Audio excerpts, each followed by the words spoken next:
अबिका मुझे यात्रा पार्टी ना तेना आपण मैंने पचारि पारे मु बिंदास सब कथा आपन कहि पारि बस आराम से पचारि कौन कहबे जे कि आज प्रेस मीट डाकछन्ती कोन रहिस प्रसंग आपन प्रेस मीट डाकिनी बहुत आपण सांबादिक भाई मानकर बहुत कथा थिला जे भाई आपण नारे एते कथा आसलानी कोन टिके कहंतु किंतु समय हे पर नथला जेहेतु स्वल्प समय कथा तेणु समस्त एकाठी देखाई आम गोटे परिवार भाई एकाठी ओके पचार भाई 2025-26 चर्चा गतकाल चर्चा हो कि आपण कुआडे सिंह बाहिनी जोग दउछन्ती ए कथाटी सत ना मिछ टिके स्पष्टीकरण दे सिंह बाहिनी स्टार कास्ट पूरा डिक्लेयर हो सारी आखड़ा पूजा हो सारी आखड़ा पूजार वीडियो फोटो सबू सोशल मीडिया रे अच्छी लोक मैंने केवल से ही चिंतार थे पीयूष सूर्य मंदिर रिहर्सल पहुँची पारे काले सिंह बाहिनी रिहर्सल को जी सेमती किसी ना आराम से मु जो जगह अच्छी भले नहीं काली आपको सिंह बाहिनी आखड़ाशाला किसी लोग देखिथिबार प्रश्न उठे सत कि आप जाइए कि मु भी शुणी मत लोक देखी मत फोन कर भाई आम तुमको देखीचु किंतु मु पचारि जे तमे देखीच ना ना मु शुणी तेणु से शुणा लोकटा जो शुणी से लोकटा हूँ मुख्य जी शुणी जे पीयूष ये अच्छा डबल रोल ना शुणा कान शुणा कथाटा बहुत दूर जापे ना भाई अबिका सीमा को पचारि कहले आप देखी ना ना शुणी बास सी भी जहाँ पचारे तुम मत ये कथाटा कही ए कथा कौन है ना मुझे शुणी तेणु अबिका मुख्य लोक खोजु खोजु सी पुणी जो बद बढ़ी क्षितिश क्षितिश अच्छी माने पीयूष त्रिपाठी को पैटर्न ना ना 2025-26 कोड देखि पीयूष त्रिपाठी घरे मो बापा पेटे चर्चा हो भूल निहाती निहाती ए कंट्रोवर्सी एंड करदे दरकार कहीं यात्रा बद आरंभ होता 2024-25 मसीह 24-25 मसीहा कैलेंडर बदली गला अबिका 25-26 नुआ यात्रा ऋतु आरंभ होगी अबिका कंट्रोवर्सी की जब आम बंद न करवा लोक नाटक अपेक्षा बद बेसी मुंड देवे जोटा कि यात्रा जगत उपर विपद आसो तेणु बद को ये अंत करके पुणिया छाड़देवा दरकार मालिक हूँ कलाकार हूँ कर्मचारी हूँ प्रत्येक मनीष जो मैंने यात्रा सहित संश्लिष्ट मु पुणिया छाड़ी वर्तमान समय आसी आम ही जदि आम ही बदर अंत घटीज मु कहूनी आम भावी मत भितर नियंतु मु यात्रा करी से कथा ही मुझे कहूनी आपण मैंने एकाठी हूँ आपण मैंने एकाठी हूँ एकाठी हेले ही मु पुणिया पलैज आम आसो आ जो आम आसो से एकता बढ़ीज एवं यात्रा जगत निहाती आगू जीव ना ना से कथा नुह मु कौन महापुरुष मुझे कहि मो जीवन पछे नरके पड़ी था जदि समस्ते भले रे से निहाती चिंता करेंगे जे आम तो समस्ते भले अच्छु पीयूषटा कहीं घरे रे सी भी कम करूँ प्रथम समस्ते भले रहा दरकार तापर जाइए मो कथा आज्ञा ना आपण केते जन बड़ बड़ कलाकार जो मान ना बद उठीला से मैंने चाकरी पाइले से कथाटी आप शुणी बहुत कलाकार अच्छा जो मैंने कि एपर्यंत भी कौन पार्टी नियोजित हो पारि ना पेट पटना बहुत खराब किंतु आपण कहते पूर्व जो सरला यात्रा सरला छुट्टी है आप कहते संघ चाहिए पुणी मुझे हाँ कौन संघ चाहूनी संघ कहते संघ आमको कहते आम कथा बहुत बढ़िया प्रश्नटे भाई आप पचारे जो दिन भुवनेश्वर मीटिंग होता पैसा फेराला सब है तापरठू मुझे भी कही गोटे कथा कही मत बहुत भाई मैंने भी पचार रिपोर्टर भाई मैंने भाई आप तो सुस्थ अच्छा आप तो कम कर देह खराब केमती है मुझे सब गोटे कथा कही यहीटा हूँ गोटे समस्यार समाधान गोटे समस्यार समाधान दरकार था से स्वास्थ्यगत समस्या देखिए घरे रही पड़ा आ कौन मो मालिक मालिक हणाहणी होता मरामरी होता मो मन शांति होता मु तो भूल कर मो आउ दी जन को निज निज भितर कहीं कलह करी तेणु मु घरे रहीगली कि मो क्यारियर रे केबे बैन शब्द न लागू मु एमिति किछि गोटे भूल करिनी कि जहाँ पे गोटे बैन शब्द लगे संघ कहूँ आगे आम कथा क्लीयर होके अच्छी कहीं किसी दिन तले देखिथे मुझे पार्टी कार्यरत थी सूर्य मंदिर से पार्टीर ओनर जी आम कालिया बाबू सी कहते पीयूष सुस्थ है सूर्य मंदिर आसवे कम करेंगे जब आउ को पेडाल को गले मु आईन तो कार्यानुष्ठान नेबी एवं एपटे सिंहबाहिनी मालिक पाढ़ी बाबू आम बाबू सी भी से कथा कहते पीयूष मो संग अनुमोदित होते कि पीयूष एटिक आसवा कथा है मालिक मान संघ मत सपोर्ट कले तेणु ये गोटे कथा स्पष्ट जे भागफल छिंडिलानी जेहेतु भागफल छिंडिलानी तेणु रफ खाता टी चिरी दिगला पीयूष केतल इज इक्वल टू केतल भारी पीयूष 26-27 ବାହାରିବ ହଁ ନିହାତି 25 ବ୍ରେକ୍ କାହିଁକି ନା 26 ମସିହାରୁ ଅପ୍ ଟୁ 30 ମସିହା ପର୍ଯ୍ୟନ୍ତ ଏଇ ଯେଉଁ 2 ବର୍ଷରେ ପାର୍ଟି ବଦଳେଇ ଦେବା କଥା କହିଥିଲି ଏ କଥାକୁ ନେଇ ମଧ୍ୟ ବହୁତ ବିବାଦ ଉପୁଜିଥିଲା। ମୁଁ ଯଦି ସବୁବେଳେ ବିବାଦରେ ମୁଣ୍ଡ ରଖିବି ମୁଁ କାମ କରିବି କେତେବେଳେ? ତେଣୁ ଦର୍ଶକ ତ ଆପଣଙ୍କୁ ଚାହୁଁଛନ୍ତି ନା ଦର୍ଶକ ଚାହୁଁଛନ୍ତି, ମୋତେ ଚାହୁଁନାହାନ୍ତି, ମୁଁ କରୁଥିବା କାମଟିକୁ ଚାହୁଁଛନ୍ତି। ତେଣୁ ସେ କାମଟି ସୁରୁଖୁରୁରେ ଦର୍ଶକଙ୍କ ପାଖରେ ପହଞ୍ଚିବା ଦରକାର। ତେଣୁ ଏ ବିବାଦଠୁ ମୁକ୍ତ ହେଇକି କେମିତି କାମରେ ମନ ଦେଇ ଦର୍ଶକଙ୍କ ପାଇଁ କାମ କରିବା, ସେଥିପାଇଁ ମୁଁ 26 ମସିହାରୁ 30 ମସିହା ପର୍ଯ୍ୟନ୍ତ 2026ରୁ 2030 5 ବର୍ଷ ପାଇଁ ମୁଁ ଅପେରା ସିଂହବାହିନୀ ସାଙ୍ଗରେ ଚୁକ୍ତିବଦ୍ଧ ହେଇ ସାରିଛି। 26-27 ହଁ, ଏଇ ବର୍ଷ ପରେ ନୂଆ ବର୍ଷ ଆସିବା ପରେ ମୁଁ ଯିବି ଯେ ସିଂହବାହିନୀ ଏକାଥରେ 5 ବର୍ଷ ପାଇଁ। ସେ ଏବେ କହୁଛନ୍ତି ଯେଉଁ ସଭାପତି ତାଙ୍କର ଅଛନ୍ତି ବା ତାଙ୍କ ସଂଘ ସେ କହୁଛନ୍ତି କି ପିୟୁଷ ଗୋଟେ ଭିଡ଼ିଓ କରନ୍ତେ ଯେ ମୁଁ ଯିବାକୁ ଚାହୁଁଛି ଫିଟ୍ ଅଛି ତାହେଲେ ଆମେ ଡାକନ୍ତୁ। ହେଇ ଆପଣ ତ ଟିକେ ଆଗରୁ କହିଲେ ଯେ ଯେଉଁଦିନ ପାର୍ଟି ଛୁଟି ହେଲା ଆପଣ କହିଲେ ଯେ ମାଲିକ ସଂଘମାନେ ଯଦି ନିଷ୍ପତ୍ତି ନେବେ ମୁଁ କାହିଁ କାମ କରିବିନି। ସେ ଆମେ ମନା କରୁନୁ, ସେ ନିଜେ ତାଙ୍କ ବାପା କହିଛନ୍ତି ତାଙ୍କ ଦେହ ଭଲ ନାହିଁ ସେ ଯିବେନି। ଆପଣମାନେ କଥାଟାକୁ ପୁଣି ଖେଳେଇଲେ। ଯଦି ପଚାରୁଛନ୍ତି ମୁଁ କହୁଛି ଯେଉଁ ମାଲିକମାନେ ଥିଲେ ସେମାନେ ଯାତ୍ରାରେ ପୁରୁଣା ନୁହଁ, ନୂଆ ନୁହଁ, ବହୁତ ପୁରୁଣା ମାଲିକ। ଯେତେବେଳେ ମୁଁ କହିଲି ଯେ ମୋ ଦେହ ଖରାପ ଅଛି ମୁଁ ଘରେ ରହିଯିବି, ସେମାନେ କ'ଣ ଜାଣିପାରିଲେନି ଯେ ପ୍ରକୃତରେ ପିୟୁଷ ଏବେ କାମ କରୁଛି 3 ମାସ ପରେ ତା ଦେହ କେମିତି ଖରାପ ହେବ?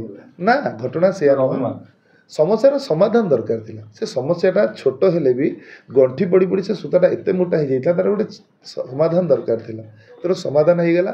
ଏ ସମାଧାନରେ ଆମେ ଖୁସି ହେବା ଦରକାର। ଏ ସମାଧାନରୁ ଯଦି ବିବାଦ ଖୋଜିବା ଅନେକ କେନା ବିବାଦ ବାହାରିବ। ମାଲିକ ସଂଘ କହିଥିଲା ଯଦି ପିୟୁଷ ଲିଖିତ ଆକାରରେ ଦେଇଥାନ୍ତେ ତାହେଲେ ଏ ବର୍ଷ ତମକୁ ପୁଣି ଡକା ଯାଇଥାନ୍ତା ଯାତ୍ରାକୁ। ଲିଖିତ ଆକାରରେ କ'ଣ ଦେବି? ଇଏ କ'ଣ ମାନେ ମୁଁ ତ ମୁହଁ ଖୋଲିକି କହିଲି, ମୁହଁ ଖୋଲି କହିବାଠୁ ବଡ଼ କ'ଣ ଅଛି? ତେଣୁ ମୁଁ ଜାଣିଛି ଏ ସମସ୍ୟାର ସମାଧାନ ହେଇପାରିବ ନାହିଁ। ମାନେ ବିବାଦ ମାଲିକ କରୁଛନ୍ତି ନା, କିଏ କରୁଛନ୍ତି ମୁଁ କହିବିନି, କିନ୍ତୁ ଏ ବିବାଦର ଅନ୍ତ ହେଇପାରିବ ନାହିଁ ଯେଉଁ ଯାଏ ଆମେ ମୁଁ ନ ଛାଡ଼ିଛେ। ଆପଣ ସେଥିପାଇଁ ବର୍ଷେ ବିରତି ନେଲେ ଯେ କି ସମାଧାନ ହେଇଯିବ ସବୁ। ମୋ ପକ୍ଷରୁ ଯେଉଁ ଭୁଲଟା ହେଇଥିଲା, ମୋ ପାଇଁ ଯେଉଁ ମାଲିକଙ୍କ ଭିତରେ ଦ୍ୱନ୍ଦ୍ୱ ଉଠିଥିଲା, ଅନ୍ତତଃ ପକ୍ଷେ ମୋ ଦ୍ୱାରା ହେଇଥିବା ଦ୍ୱନ୍ଦ୍ୱର ସମାଧାନ ହେଇଯାଉ। ଆପଣଙ୍କ ପାଇଁ ଦ୍ୱନ୍ଦ୍ୱ ଦୂର ହେବା ପାଇଁ ଆପଣ କହୁଛନ୍ତି, କିନ୍ତୁ ଯେଉଁ ମାଲିକ ସଂଘର କଥାକୁ ନେଇକି ଆପଣ ଘରେ ବସୁଛନ୍ତି ସେ ମାଲିକ ସଂଘରେ ସମନ୍ୱୟ ନାହିଁ। ସେ ମାଲିକ ସଂଘରେ ଗୋଟେ ମାଲିକଙ୍କ କଥା ଶୁଣାଯାଉ ନାହିଁ, ଅଲଗା ମାଲିକଙ୍କ କଥା ମାନେ ଗୋଟେ ଏକପାକ୍ଷିକ ଆଲୋଚନା ହେଲା ଭଳିଆ ହେଉଛି। ମୁଁ ବି ଦେଖିଛି ଯେ ମାଲିକ ସଂଘ ନିଷ୍କ୍ରିୟ ଥିଲା, କିନ୍ତୁ ମୋ ବିବାଦ ଉଠିବା ପରେ ମାଲିକ ସଂଘ ସକ୍ରିୟ ହୋଇ ଉଠିଲେ ଏବଂ ନିଷ୍ପତ୍ତି ଉପରେ ନିଷ୍ପତ୍ତି ବଢ଼ି ଚାଲିଲା, ଯଦ୍ୱାରା ସବୁ ବ୍ୟାନ୍ ହେଲା, ଏସା ହେଲା, ତେସବୁ କାମ ବଢ଼ି ଚାଲିଲା। ହୁଏତ ମୁଁ ଭୁଲ କରିଥାଇପାରେ, କିନ୍ତୁ ମାଲିକ ସଂଘ ତ ଏକାଠି ହେଇଗଲେ ନା। ଯଦି ଆମ ବାପା ଦାଦା ସମସ୍ତେ ଏକାଠି ହେଇଗଲେ ତ ନିହାତି ଆ ପରେ ଘର ପାଇଁ ଭଲ ସମୟ ଆସୁଛି। ଯେଉଁଠି ଘରଟା ଭାଙ୍ଗିକି ଥିଲା, ମୋ ବାପା ଅଲଗା ଜାଗାରେ ଥିଲେ, ମୋ ଦାଦା ଅଲଗା ଜାଗାରେ ଥିଲେ, ସମସ୍ତେ ଅଲଗା ହେଇକି ଥିଲେ, ବର୍ତ୍ତମାନ ସଂଘବଦ୍ଧ ହେଇଗଲେ, ସବୁ ମାଲିକ ଏକାଠି ହେଇଗଲେ। ତେଣୁ ଆ ପର ଷ୍ଟେପ୍ଟା ଘରର ଉନ୍ନତିଟା ନିଶ୍ଚିନ୍ତ। ଯାତ୍ରା ଜଗତ ଆଜ୍ଞା ଜଣେ ମାଲିକ କହିଛନ୍ତି ମୁଁ ବିବାଦ ହେଲି ପଛେ ହଉ କିନ୍ତୁ ସମସ୍ତ ମାଲିକ ଆଖି ଖୋଲିଗଲା।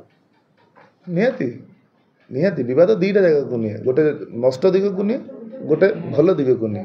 ଯଦି ଆମେ ଏ ଜିନିଷଟିକୁ ଭଲ ଦିଗକୁ ଟାଣି ନେବା, ଏଇଟା ଯାତ୍ରା ଜଗତ ପାଇଁ ଗୋଟେ ବହୁତ ସୁବର୍ଣ୍ଣ ଦିନ ଆସିବ। ସୂର୍ଯ୍ୟ ମନ୍ଦିର ଗୋଟେ ଚିଠି ଆସିଥିଲା ଆପଣଙ୍କୁ ଜଏନ୍ କରିବା ପାଇଁ ଆଖଡ଼ାରେ, ତାର ଆଜ୍ଞା, ଉତ୍ତର କିଛି ବି ଦେଇନି, କାହିଁକି ନା କ'ଣ ଲେଖା ଥିଲା ଚିଠି? ଚିଠିରେ ଲେଖା ଥିଲା କର୍ମକ୍ଷେତ୍ରରେ ଯୋଗ ଦେବା ପାଇଁ 20 ତାରିଖ ଆପଣଙ୍କର ଆଖଡ଼ା ପୂଜା, ଆପଣଙ୍କର 24-25 ମସିହା ପାଇଁ କାର୍ଯ୍ୟ ବର୍ଷ ସରିଯାଇଛି, 25-26 ପାଇଁ ଯେଉଁ ନୂଆ ବର୍ଷ ଆସୁଛି ସେଥିପାଇଁ ଆପଣ ଆଖଡ଼ାରେ ଯୋଗ ଦେଇ ଆପଣଙ୍କ କାର୍ଯ୍ୟ ସୁଚାରୁ ରୂପରେ ତୁଲେଇବେ। ଏଇଟା ତାଙ୍କର ଦାୟିତ୍ୱ। ଯେହେତୁ ମୁଁ ତାଙ୍କ କଳାକାର, ମୁଁ ତାଙ୍କ ଅନୁଷ୍ଠାନରେ ଥିଲି, ଏଇଟା ତାଙ୍କ ଦାୟିତ୍ୱ, ସିଏ ମୋତେ ପଠେଇଛନ୍ତି। କିନ୍ତୁ ଘଟଣା ରହିଯାଇଛି ଏଠି ଯେ ଯେତେବେଳେ ଜାଣିଥିଲେ ଯେ ମାଲିକ ସଂଘ ବ୍ୟାନ୍ କରିଛି, ସେଇଟା କାହିଁକି ସେ ପଠେଇଛନ୍ତି ମୋ ଅପେକ୍ଷା ବାବୁ ବେଟର କହିପାରିବେ। ମାଲିକ ସଂଘ ଆପଣ ବୟାନ କରିନାହାନ୍ତି, ସେମାନେ କହୁଛନ୍ତି ବ୍ୟାନ୍ କରିନାହାନ୍ତି। ହଁ ବ୍ୟାନ୍ ତ ମୁଁ ତ କହିନି ମୋତେ କେବେ ବ୍ୟାନ୍ କରିଛନ୍ତି। ତାଙ୍କ ତରଫରୁ ସେ ରହିଛନ୍ତି ମନା କରି, ତାଙ୍କ ବାପା ମନା କଲେ ଆମେ ହଁ, ଆସୁନାହାନ୍ତି। ମୁଁ ଯଦି ଆସିବି କୁଆଡ଼େ ଯିବି, ସେ ନିଷ୍ପତ୍ତିଟା ମାଲିକମାନେ ଦେବେ ନା। ମୋ ନିଷ୍ପତ୍ତି ନେଇଥିଲି। ଦେଖନ୍ତୁ, ମୁଁ ଯେତେବେଳେ ସୂର୍ଯ୍ୟ ମନ୍ଦିରରେ ଥିଲି, ଗୋଟେ ପାର୍ଟି ଛାଡ଼ିବା ପାଇଁ ହେଲେ ଗୋଟେ ମାଲିକଙ୍କୁ ଭୁଲ ଦେବା ପାଇଁ ପଡ଼େ ଯେ ଆପଣଙ୍କର ଏଇ ଭୁଲ ପାଇଁ ମୁଁ ଆପଣଙ୍କ ଅନୁଷ୍ଠାନରେ ରହିବି ନାହିଁ, ଯେଉଁଟାକି ମୁଁ କାଳିଆ ବାବୁଙ୍କୁ ଦେଇପାରିଲି ନାହିଁ। ମୁଁ ଯେତେବେଳେ ସୂର୍ଯ୍ୟ ମନ୍ଦିରରେ ଥିଲି, ମୁଁ କେବେ କାଳିଆ ବାବୁଙ୍କୁ ଗୋଟେ ଛୁଞ୍ଚି ପରିମାଣରେ ବି ଭୁଲ ଦେଇପାରିବି ନାହିଁ। ତାଙ୍କର କୌଣସି ମୋ ଛାଡ଼ିବା କେସ୍ରେ ତାଙ୍କର କୌଣସି ଭୁଲ ନାହିଁ।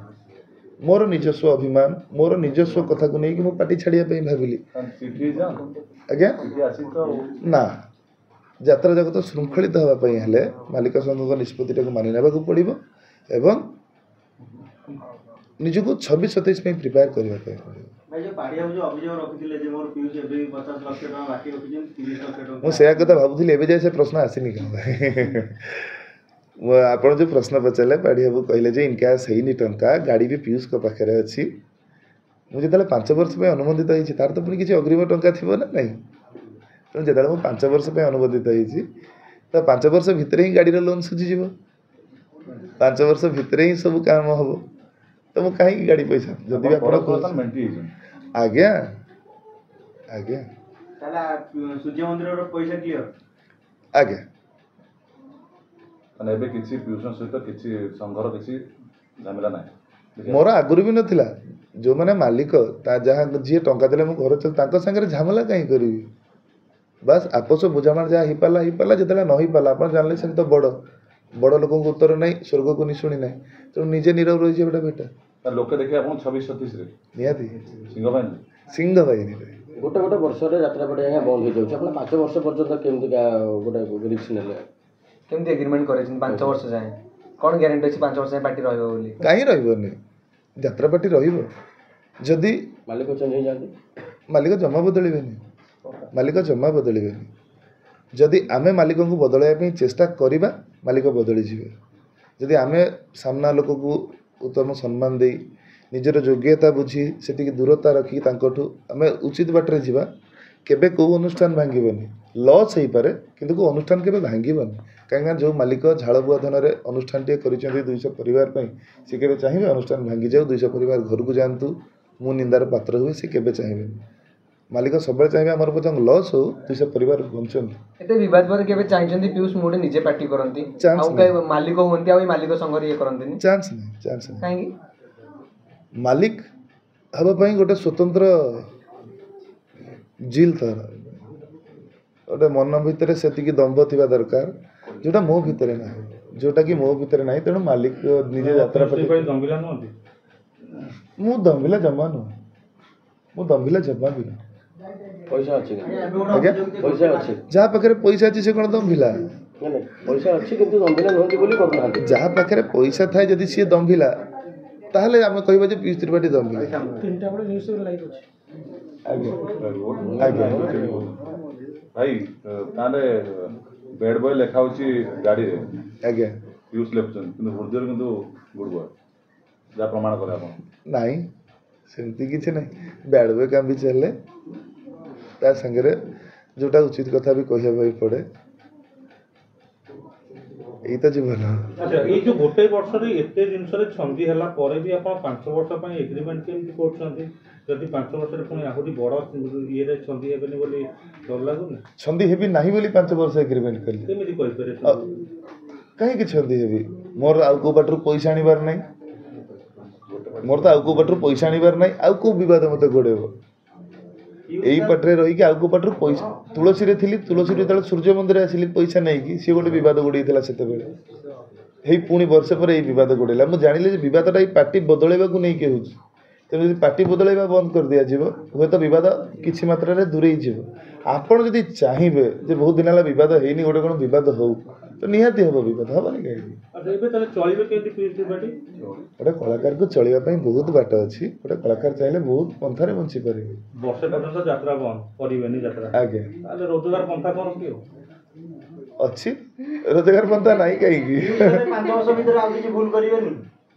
ଯୋଉ 5 ବର୍ଷ ପର୍ଯ୍ୟନ୍ତ ସିଂହ ବାହିନୀ ଏଗ୍ରିମେଣ୍ଟ ଚେଷ୍ଟା କରିବି ଏମିତି କିଛି ଭୁଲ ନ କରେ ଯେଉଁଥିପାଇଁ କି ଯାତ୍ରା ଜଗତ ନିନ୍ଦିତ ହେବ, ଯାତ୍ରା ଜଗତ ଲଜ୍ଜିତ ହେବ, ଜନମାନସରେ ସମାଲୋଚିତ ହେବ କି ମୋ ପାଇଁ ମୋର ମାଲିକ, ମୋର ସହକଳାକାରମାନେ, ଆପଣ ଦେଖିଥିବେ ଶେଷ ଦିନ ସହକଳାକାରମାନେ କେତେ ଦୁଃଖ ପ୍ରକାଶ କରୁଥିଲେ। ମୋ ପାଇଁ ଏ ସମସ୍ତେ କେହି କଷ୍ଟ ନ ପାଆନ୍ତୁ, ସମସ୍ତେ ଭଲରେ ରୁହନ୍ତୁ, ମୁଁ ମଧ୍ୟ ଭଲରେ ରହିବି, ସମସ୍ତେ ଭଲରେ ରହିବେ। ଭାଇ ଆଉ ଗୋଟେ ପ୍ରଶ୍ନ 25-26 ପାଇଁ ଯୋଉ ଏଗ୍ରିମେଣ୍ଟ ହେଇଛି ତା ଭିତରେ ଯଦି ଅଧିକା ଅଫର ଆସିଲା 26-27 ପାଇଁ ଯୋଉ ଅଫର ହେଇଛି 26 ଯୋଉ 5 ବର୍ଷ କଲେ 26ରୁ ଯଦି ୟା ଭିତରେ କୋଉ ବଡ଼ ଅଫର ଆସିଲା ଫେର ଅଲଗା ବାଟରୁ ପଳେଇବେ? ବଡ଼ ଅଫର ଆସିବନି, ଯଦି ଆସିଲା ଆସିବନି କାହିଁକିନା ମାଲିକମାନେ ଏକାଠି ହେଇ ସାରିଛନ୍ତି। ସେମାନେ ଗୋଟେ ଗାଇଡ଼ଲାଇନ୍ ତିଆରି କରୁଛନ୍ତି। ମୋ ପାଖରେ ଯେତିକି ଖବର ଅଛି ମାଲିକମାନେ ଗୋଟେ ଗାଇଡ଼ଲାଇନ୍ ତିଆରି କରୁଛନ୍ତି, ଯେଉଁ ଗାଇଡ଼ଲାଇନ୍ ମୋତେ ମଧ୍ୟ ମାନିବା ପାଇଁ ପଡ଼ିବ। ଯେତେବେଳେ ମାଲିକ ସଂଘରେ ଏତେ ବଡ଼ ନିଷ୍ପତ୍ତିକି ନେଇକି ଘରେ ରହିଲି ତ ଗାଇଡ଼ଲାଇନ୍ ମାନିବାକୁ ପଡ଼ିବ, ନିହାତି ଗାଇଡ଼ଲାଇନ୍ ମାନିବା ପାଇଁ ପଡ଼ିବ।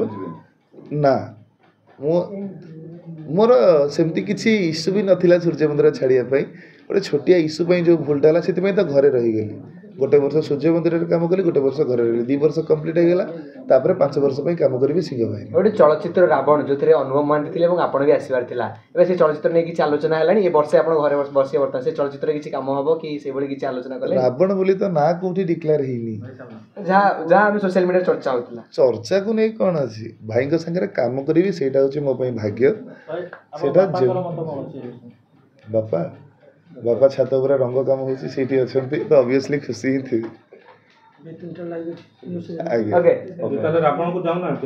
ना सेमती किसी ना मो भाई सागर काम करने चाहे मो भाई गोटे डाई हार्ड फैन मो भाई सागर काम करने से बहुत खुशी हाँ मार्था सांग सागर जोगाजोग अच्छी आगे बद दूर हेल्थ तो गोटे करवा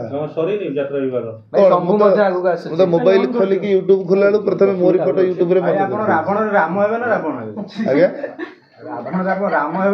मु जाम्बो बनाई भाई शंभु चलचित्र मध्ये आसुची अच्छा प्रति सोशल मीडिया रे समस्त पीयूष को ना नै कि काहे के आगे थंबनेल हो टाइटल हो सब पीयूष को ना काहे सेटा होची ना देखियो को मिलु जे फेरिले पीयूष आसिले पीयूष एई यात्रा को गले पीयूष एटा होची आखड़ा रे पहुंचले आखड़ा रे पळेले नोडिया बाडेले एटा होची एटा मो प्रति मु देखि फेरिले पीयूष एटा मो प्रति भाई मानकर भल पाइबा दर्शक मानकर भल पाइबा जो माने कि अति सहज ग्रहण कर पारना घरे रही जाए बोली तेणु से निहाती बहुत अंतर धन्यवाद देवी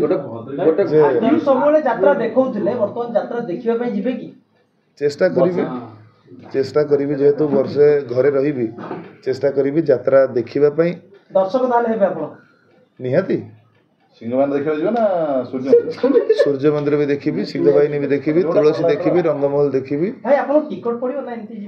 टिकट मोटू ने ना ये टिकट